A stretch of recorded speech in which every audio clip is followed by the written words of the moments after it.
Hi guys, you are watching CS Atul classes. तो देखो, आज हम लोग कंपनी लॉ में एक नया चैप्टर स्टार्ट कर रहे हैं, that is membership of a company. Means company का मेंबर कौन कौन हो सकता है या कौन कौन मेंबर होता है कंपनी का। क्या जो सिर्फ शेयर खरीदता है वही मेंबर होता है? देखो, जनरली तो जो शेयर खरीदता है वो तो मेंबर होता ही होता है, क्योंकि जिसने शेयर खरीदे हैं उसका नाम कंपनी के रजिस्टर ऑफ मेंबर में ज़रूर होगा। तो means every share holder is a member. But क्या ज़रूरी है जो मेंबर है वो शेयर होल्डर भी हो? ऐसा ज़रूरी नहीं है। तो जनरली तो शेयर होल्डर ही मेंबर होता है, मेंबर ही शेयर होल्डर होता है। बट एक्सेप्शनल केसेस में ये दोनों अलग अलग हो जाते हैं, मतलब मेंबर अलग हो जाता है, शेयर होल्डर अलग हो जाता है। तो ये सब चीज़ें हम लोग इस चैप्टर में पढ़ने वाले हैं आज, राइट। तो ठीक है जी, स्टार्ट करते हैं मेंबरशिप ऑफ अ कंपनी। तो देखो भाई, डेफिनेशन ऑफ मेंबर जो दिया हुआ है आपको, that is given under section 2 close 55 है ना, 2 क्लोज 55 में डेफिनेशन दे रखी है। और क्या कहता है देखो, 2 क्लोज 55 का सब क्लोज 1 तो क्या कह रहा है, subscriber of the memorandum shall be deemed to have agreed to become members of the company, right. Subscriber of the memorandum, वो ये कहना चाह रहे हैं जिसने मेमोरेंडम को सब्सक्राइब किया वो मेंबर है। जिसने मेमोरेंडम को सब्सक्राइब किया वो मेंबर है। तो मेमोरेंडम को सब्सक्राइब करता कौन है भाई? तो ये हम लोगों ने देखो मेमोरेंडम ऑफ एसोसिएशन में पढ़ा था कि there are 6 clauses of memorandum of association. Abbreviation भी बनाई थी हम लोगों ने, अगर आपको याद हो तो। नरोलका में सबसे वाला लास्ट क्लोज क्या होता था? एसोसिएशन क्लोज, ठीक है, एसोसिएशन क्लोज। इसी को हम लोग सिग्नेचर क्लोज भी बोलते हैं। इस क्लोज में होता क्या था, सिग्नेचर होते थे भाई, कितने लोगों के? या तो 7 या 2 या 1।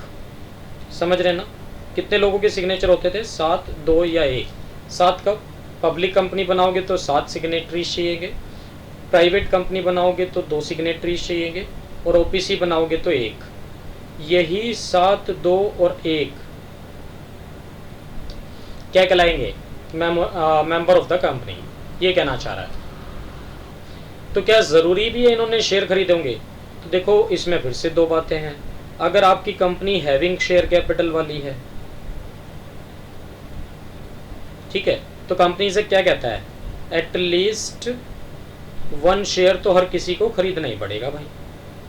और company not having share capital वाली है, अगर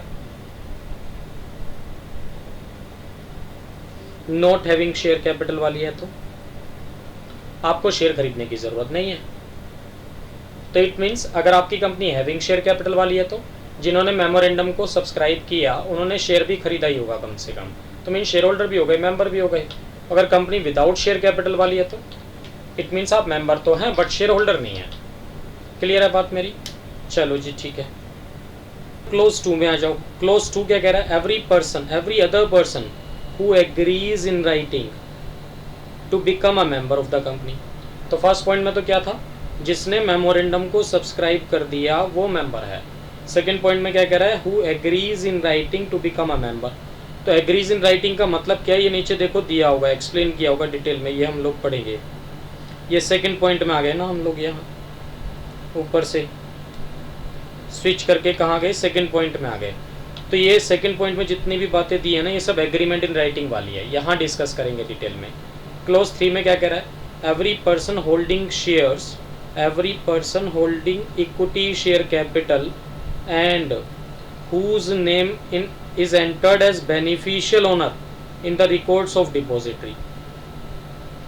कहते जिसके पास शेयर है ना, जिसके पास शेयर है प्लस जिसका नाम डिपॉजिटरी के रिकॉर्ड्स में एज बेनिफिशियल ओनर रजिस्टर्ड है। तो 2 बातें बोली, जिसके पास इक्विटी शेयर है प्लस जिसका नाम रजिस्टर्ड है in the records of beneficiary, in records of beneficiary, वो भी क्या है, वो भी मेंबर है। तो 3 बातें हुई। नंबर 1, जिसने मेमोरेंडम को सब्सक्राइब कर दिया वो मेंबर है। नंबर 2 है agrees in writing to become a member. और नंबर 3 क्या हुआ, जिसके पास इक्विटी शेयर कैपिटल है प्लस बेनिफिशियल ओनर है in the records of depository, वो भी मेंबर है। तो ये 3 मेंबर बताए इन्होंने। सेकंड पॉइंट जो था ये अब हम लोगों को डिटेल में पढ़ना था। देखो फर्स्ट और थर्ड पॉइंट तो वही लिखा है, यहाँ भी जो ऊपर लिखा है बस, कुछ खास बात नहीं लिखी है। तो सेकंड पॉइंट में क्या था, मेंबर कैसे बन सकते हैं आप सेकंड पॉइंट में, सेकंड सब क्लोज में, who agrees in writing to become a member, है ना। कैसे कैसे बन सकते हैं जी, number 1 by application and allotment, समझ गए। मीन्स कंपनी ने पब्लिक इशू निकाला, आपने अप्लाई कर दिया, कंपनी ने शेयर अलॉट कर दिए तो आप मेंबर बन गए। तो एप्लीकेशन एंड अलॉटमेंट के through. Number 2 transfer of shares के थ्रू। तो एप्लीकेशन अलॉटमेंट का मतलब प्राइमरी मार्केट की बात कर रहा है, ठीक है। और जी ट्रांसफर ऑफ शेयर्स का मतलब सेकेंडरी मार्केट की बात कर रहा है,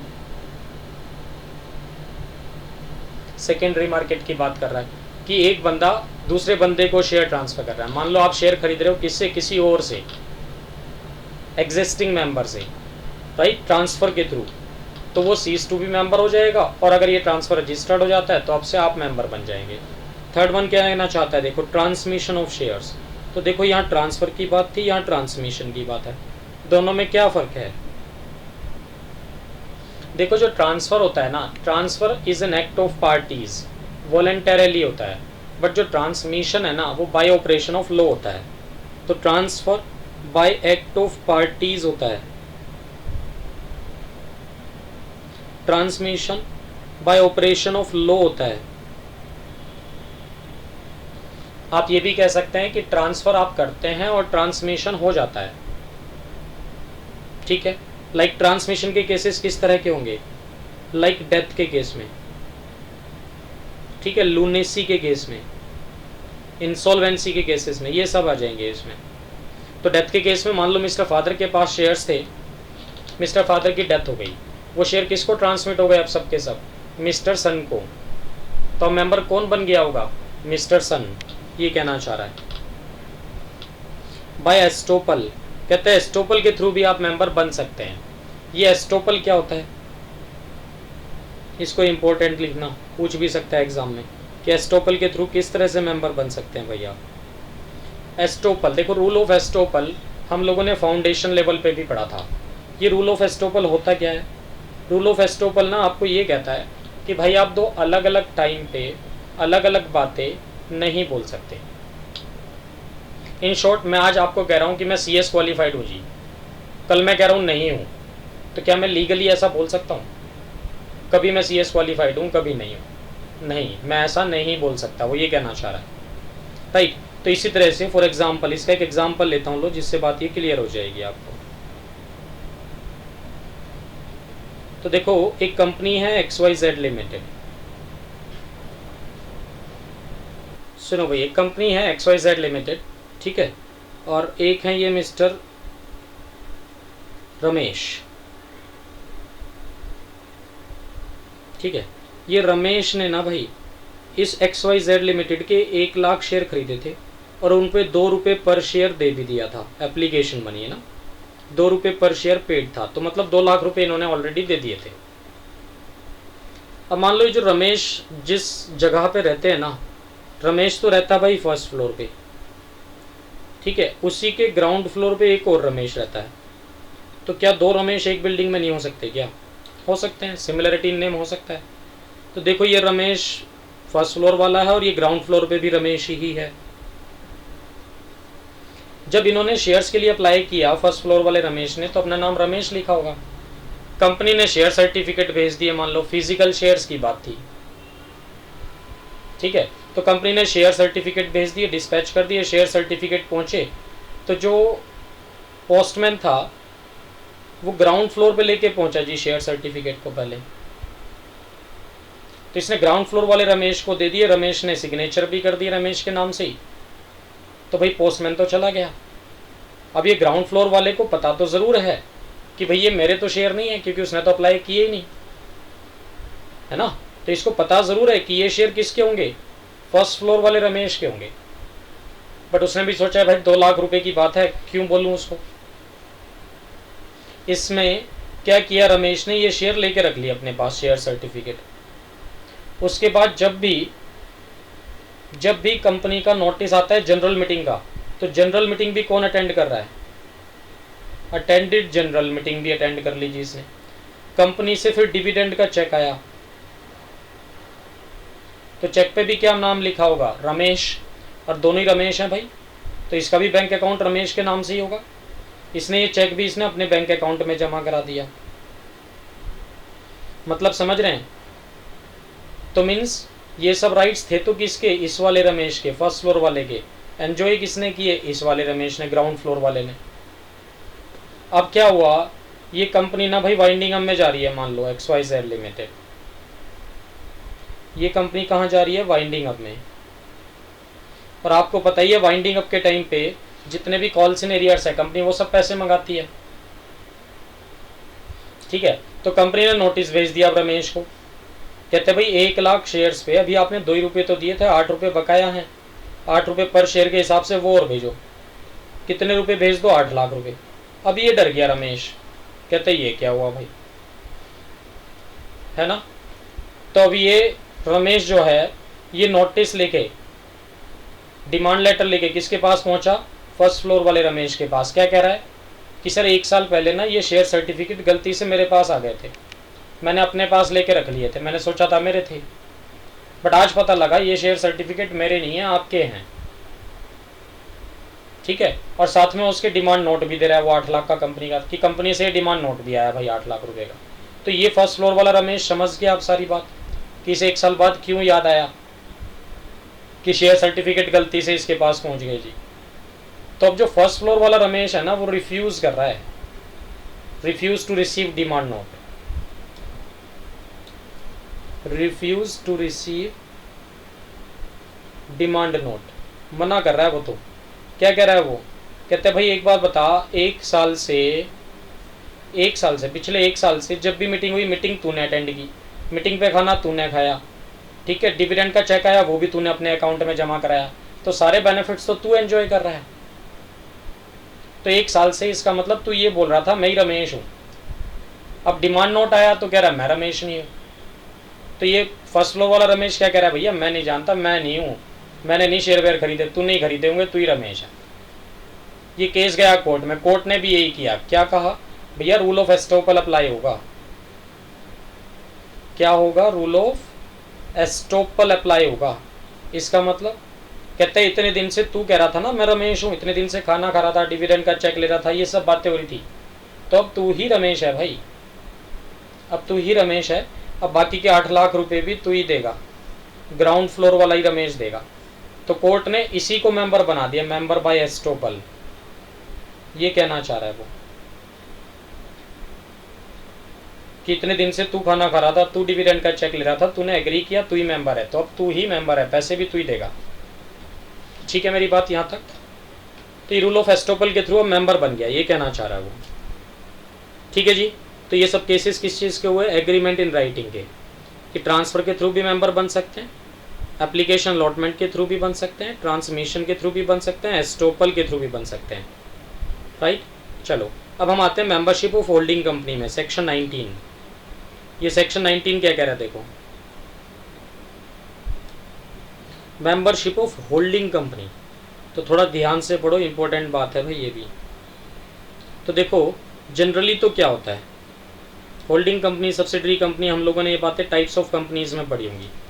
मान लो ये XYZ लिमिटेड है जी, ये ABC लिमिटेड है, ठीक है। XYZ लिमिटेड ने ABC लिमिटेड के मोर देन 50% शेयर खरीद लिए,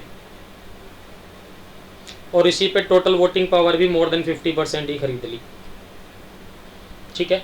तो हम लोग होल्डिंग एंड सब्सिडरी कंपनी के डेफिनेशन में पढ़ते थे 2 क्लॉज 46 एंड 2 क्लॉज 87 में, कि अगर एक कंपनी दूसरी कंपनी के 50% से ज़्यादा वोटिंग पावर खरीद ले तो जिसने खरीदे हैं वो तो होल्डिंग कंपनी बन जाता है भाई, एंड जिसके खरीदे हैं वो सब्सिडरी कंपनी बन जाता है।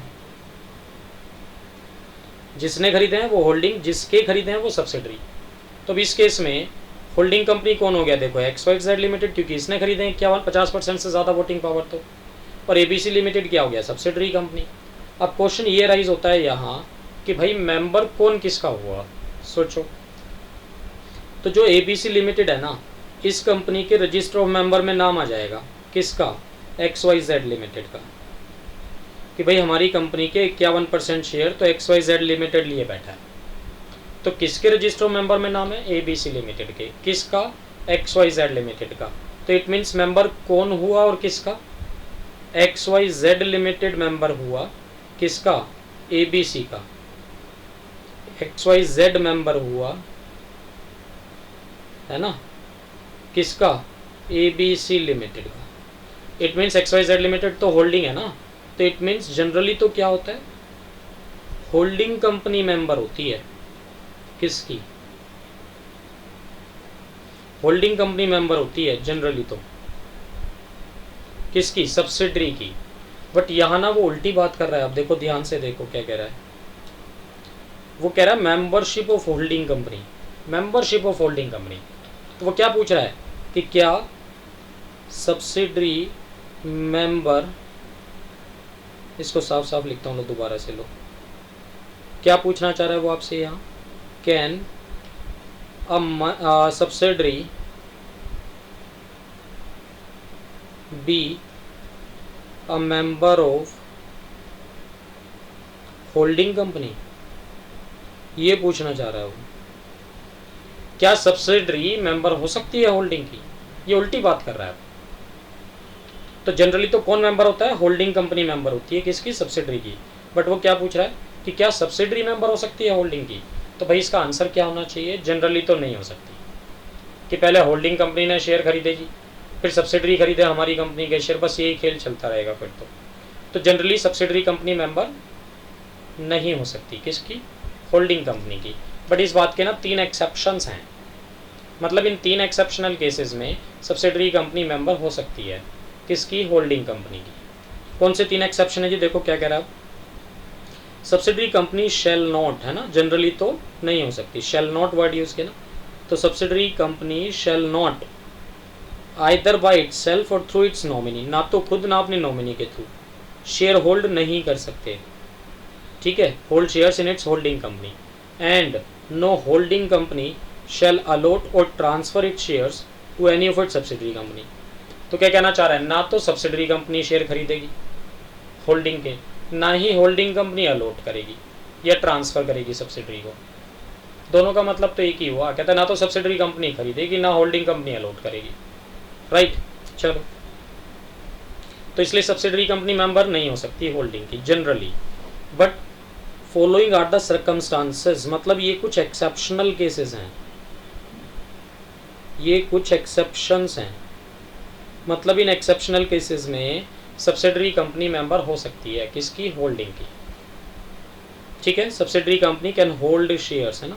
चलो जी, कब कब? Number 1, where the subsidiary company hold such share as the legal representative of a deceased member of the holding company, कि जो सब्सिडरी कंपनी है वो एज अ लीगल रिप्रेजेंटेटिव काम कर रही है किसके? Deceased member of holding company के। तो वो ये कहना चाह रहा है ये होल्डिंग कंपनी है, इस कंपनी का कोई मेंबर है जी, उस मेंबर की डेथ हो गई, वो अपना लीगल रिप्रेजेंटेटिव किसको अपॉइंट करके गया? सब्सिडरी को। ये अपना लीगल रिप्रेजेंटेटिव किसको अपॉइंट करके गया? सब्सिडरी को। तो बस ठीक है, पहले एच लिमिटेड की बुक्स में नाम किसका था? मेंबर का, मेंबर का नाम हट जाएगा, सब्सिडरी का आ जाएगा, तो एक तरह से सब्सिडरी भी मेंबर हो जाएगी अब किसकी? होल्डिंग कंपनी की। चलो जी, नंबर 2 पे आ जाओ। नंबर 2 में क्या कहता है? देखो, where the subsidiary company hold such shares as a trustee, कहते हैं अगर सब्सिडरी कंपनी ने ये shares as a trustee hold किए हुए हैं, मतलब सिर्फ रजिस्टर्ड ओनर सब्सिडरी कंपनी है, एक्चुअल में बेनिफिशियल ओनर तो कोई और है, किसी और के बेनिफिट के लिए होल्ड किए हुए हैं, राइट। सी पॉइंट में क्या कहता है? Where the subsidiary company is a share holder even before it became a subsidiary company. वो ये कहना चाह रहा है कि भाई सब्सिडरी कंपनी ने पहले से शेयर खरीदे हुए थे होल्डिंग के, होल्डिंग कंपनी ने तो बाद में खरीदे, तो सब्सिडरी कंपनी के पास पहले से ही शेयर थे, 1% 2% शेयर थे, उसके बाद होल्डिंग कंपनी ने शेयर खरीदे हैं जी उसके, तभी तो वो होल्डिंग कंपनी बनी, तो पहले से ही शेयर खरीदे हुए हैं, even before it became subsidiary, है ना, तो पहले से ही शेयर खरीदे हुए सब्सिडरी कंपनी ने। तो आज की डेट में फिर इसका मतलब होल्डिंग भी मेंबर है सब्सिडरी की और सब्सिडरी भी मेंबर है किसकी? होल्डिंग की। तो ये 3 एक्सेप्शनल केसेस हैं जी। कौन से 3 एक्सेप्शनल केसेस हुए? Where the subsidiary companies holding shares as a legal representative of deceased member of holding company, number 2 as a trustee hold किए हुए हैं, number 3 even before it became subsidiary, इसने पहले से ही शेयर खरीदे हुए थे, राइट।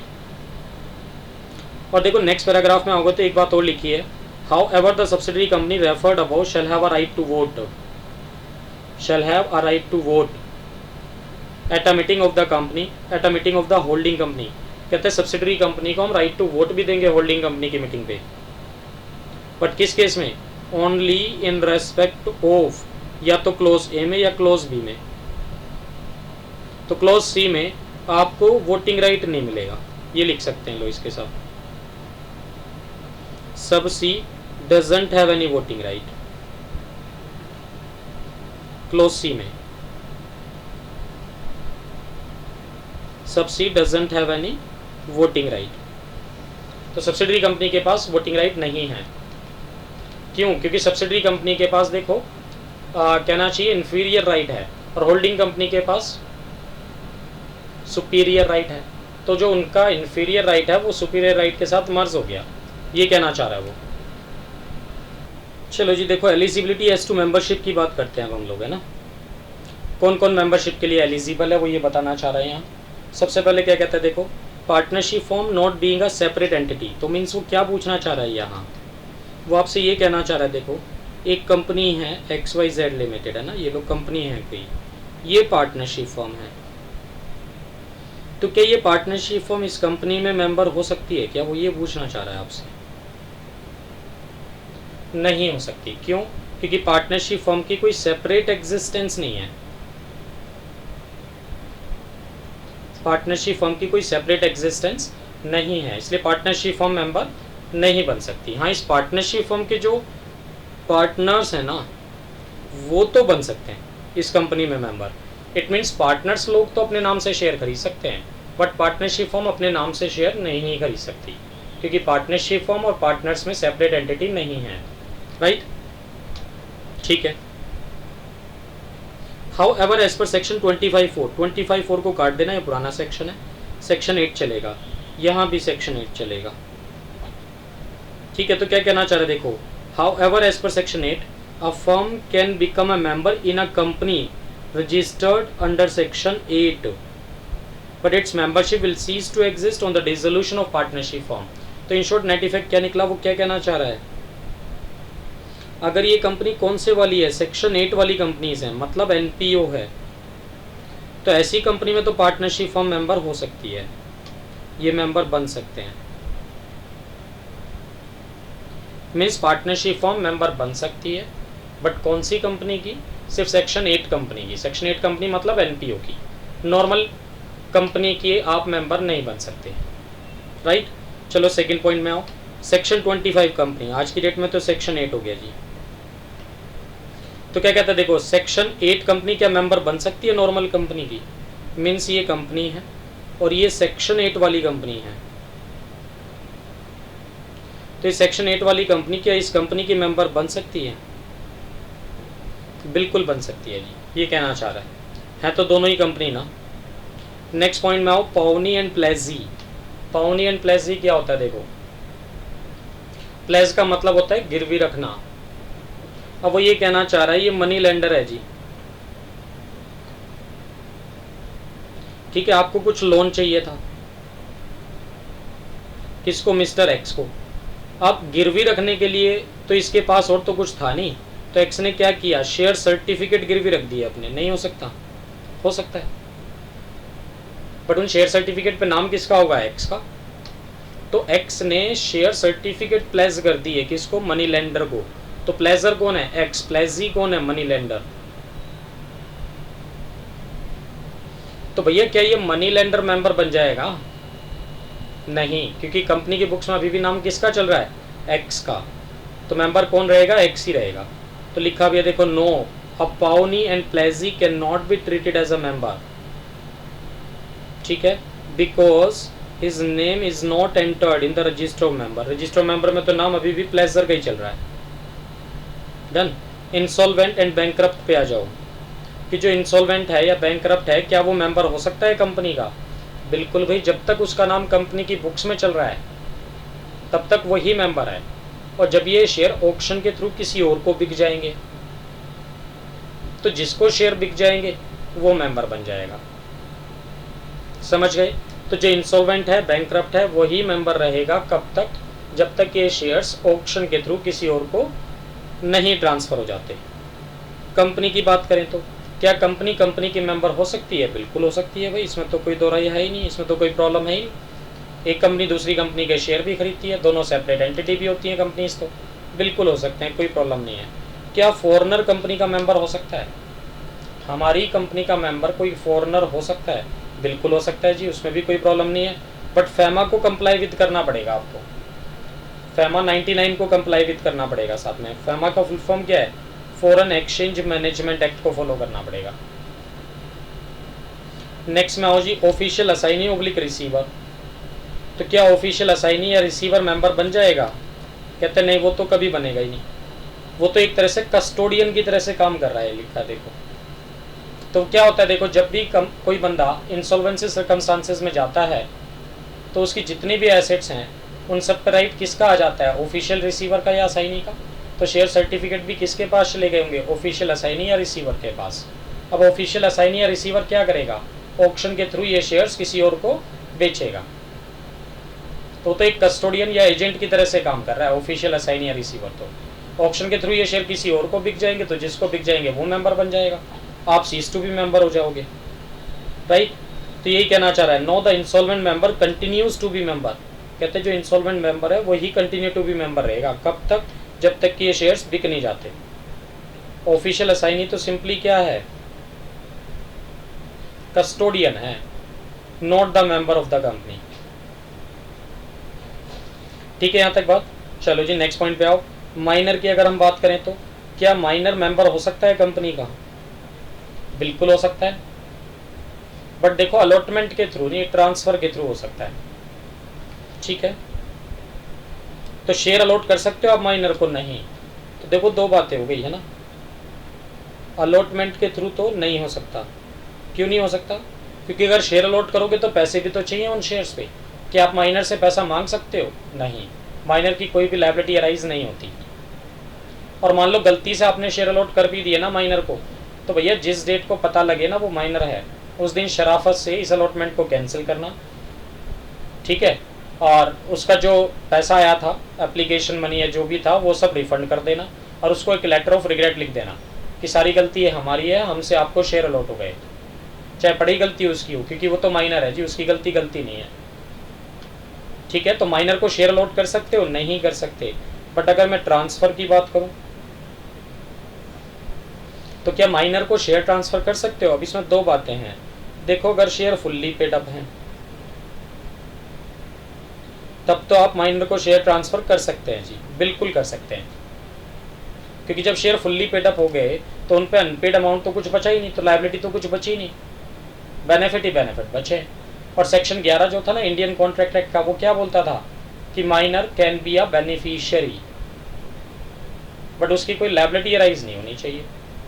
ठीक है, तो फुल्ली पेड अप है, आप उसको शेयर ट्रांसफर कर सकते हैं। पार्टली पेड अप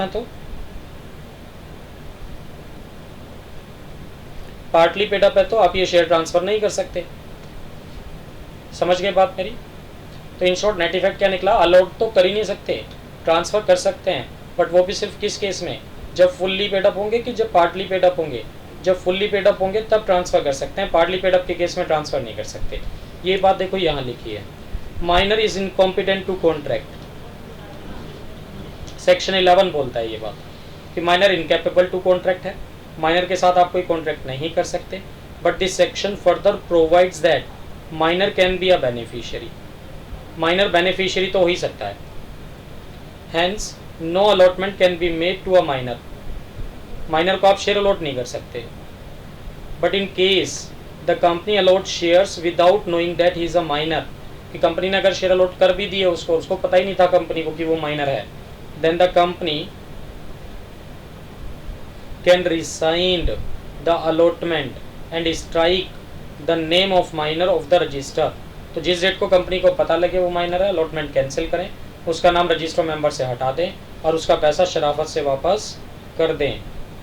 ठीक है, और लास्ट में देखो क्या लिखा है नेक्स्ट पॉइंट में, minor can be a member by transfer off fully paid shares only.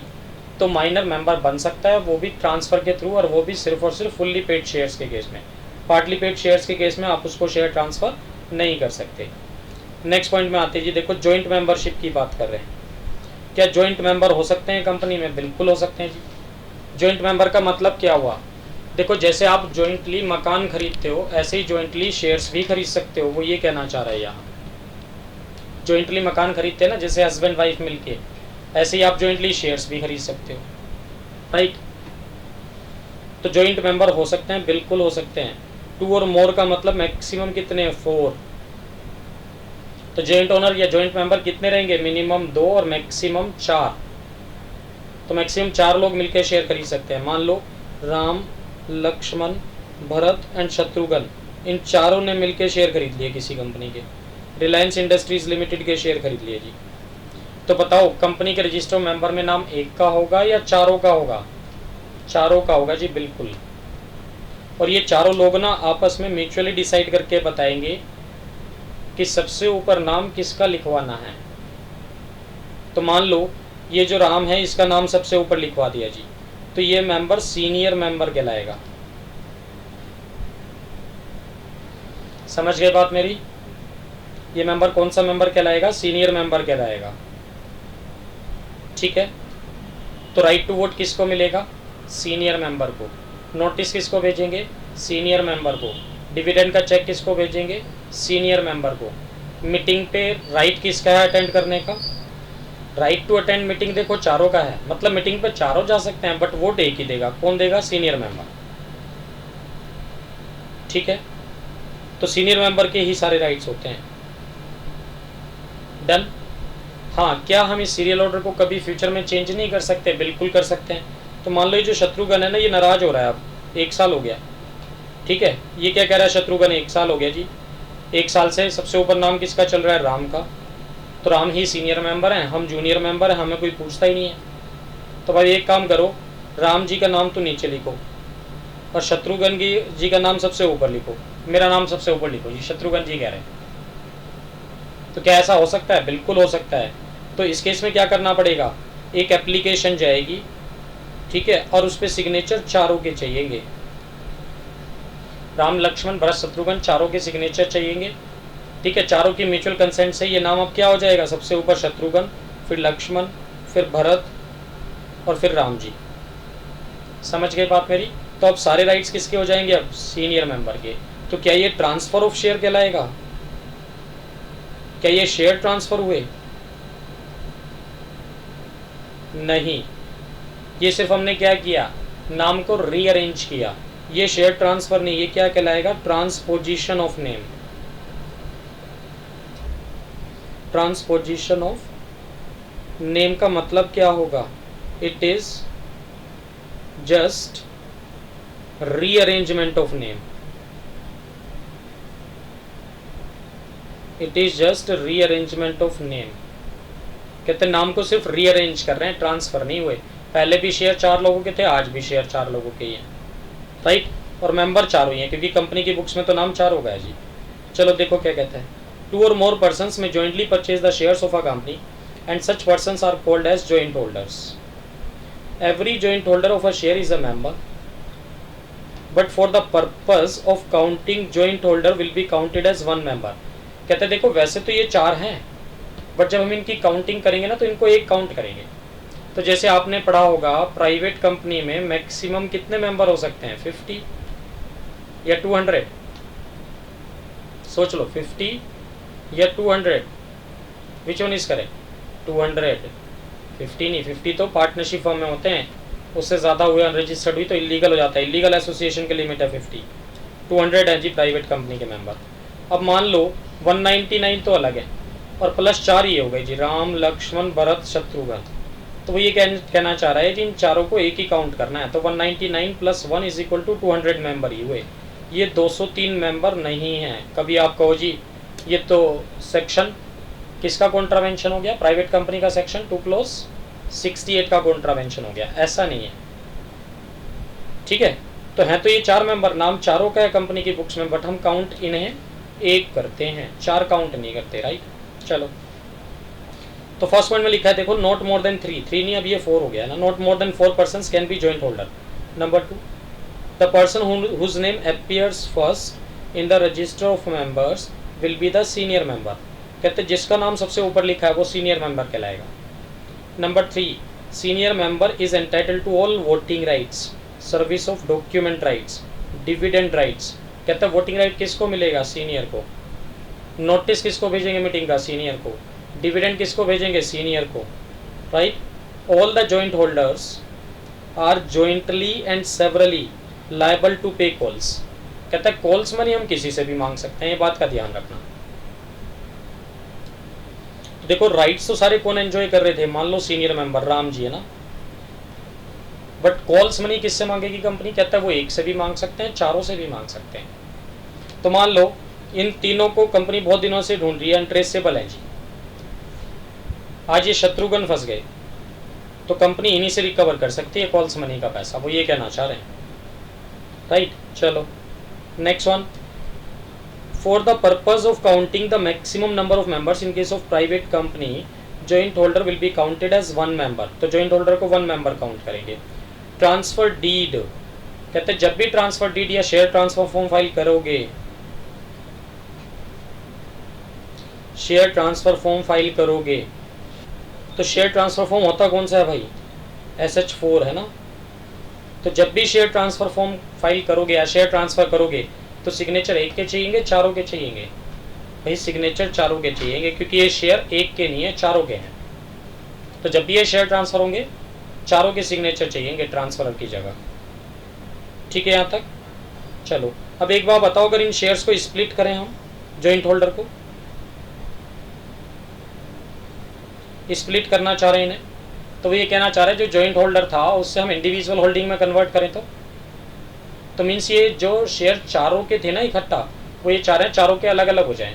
तो भाई SH4 ना इस केस में 4 फाइल करने पड़ेंगे आपको, ठीक है। ट्रांसफरर की जगह सिग्नेचर तो चारों के होंगे, और ट्रांसफरी की जगह सिग्नेचर एक बार राम के होंगे, एक बार लक्ष्मण के होंगे, एक बार भरत के होंगे, एक बार शत्रुघ्न के होंगे, है ना। तो इसलिए 4 फॉर्म हो जाएंगे। ट्रांसफरर की जगह सिग्नेचर चारों फॉर्म में चारों के ही होंगे। ट्रांसफरी की जगह एक बार राम, लक्ष्मण, भरत एंड शत्रुघ्न, राइट। तो ये था जॉइंट होल्डिंग, ठीक है जी।